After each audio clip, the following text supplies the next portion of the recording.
14 Lok Sabha seat पर हमारे 11 प्रत्याशी घोषित हो गए।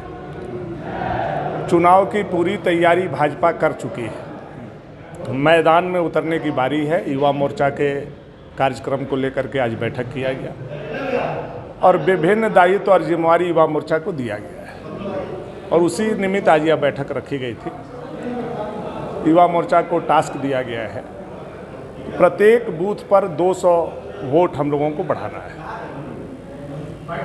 मोदी जी ने जो 370 वोट बढ़ाने का निर्देश दिया है, तो 200 वोट केवल युवा मोर्चा जिम्मा लेगा और उसको बढ़ाएगा। उसके निमित्त आज बैठक की गई, जिम्मेवारी बांटी गई है और प्रत्येक जिले और विधानसभा में झारखंडी युवा मोदी के साथ यह अभियान चलेगा। लेकिन कल्पना सोरेन तो बोल रही कि अब झारखंड में कमल कभी नहीं खिलेगा।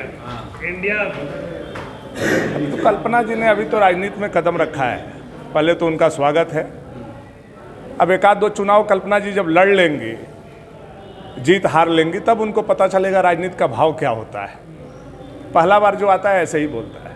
आप लोग जो है वो तो राजनीतिक परिवार से ही हैं, बोले हमारे नस में राजनीतिक भरा हुआ है। तो नहीं, हम कहाँ बोल रहे हैं राजनीतिक परिवार से नहीं। जिन्होंने वही राजनीतिक परिवार से हैं जिन्होंने झारखंड के आंदोलन को 3 बार बेच दिया, चाहे वो नरसिंहा राव जी से बेचा हो, कांग्रेस से कई बार बेचा। आप लोग जो है विकेट गिरा रहे थे, सीता सोरेन को बीजेपी में शामिल कर रहे हैं, आपके ही एक विकेट जो है कांग्रेस में शामिल हो गए।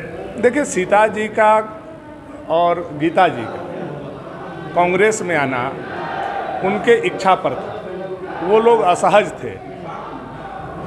अपने पार्टी में रह करके उन्होंने कई बार, आपको याद होगा, खास करके सीता सोरेन जी ने कोयला के विषय पर, युवा के विषय पर, विधानसभा के अंदर भी अपनी बात को प्रमुखता से रखी थी, विधानसभा के बाहर वो धरना पर बैठी थी।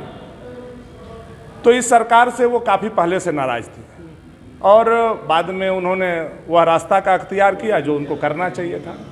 भाजपा ने उनको मान सम्मान प्रतिष्ठा दी, आज वो हम लोगों के साथ है। तो रही बात जेपी पटेल जी का, युवाओं को तो 4 साल 3 महीना में जयप्रकाश भाई पटेल जी को भाजपा ने हर वो कुछ दिया जो वो डिजर्व करते थे। उनको पहले विधायक बनाया, हारते हारते वो जीते।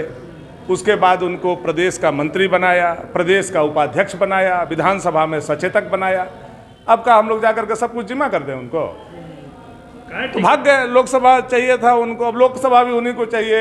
एलओपी भी वही बनना चाहेंगे। कल के डेट में कहेंगे मुख्यमंत्री हम ही बनेंगे, तो ऐसे थोड़े होता है। कि बीजेपी में जल जंगल जमीन सुरक्षित नहीं था, इसीलिए जो है झारखंड की भावनाओं को देखते हुए हम मार्शल आउट क्यों हुए थे?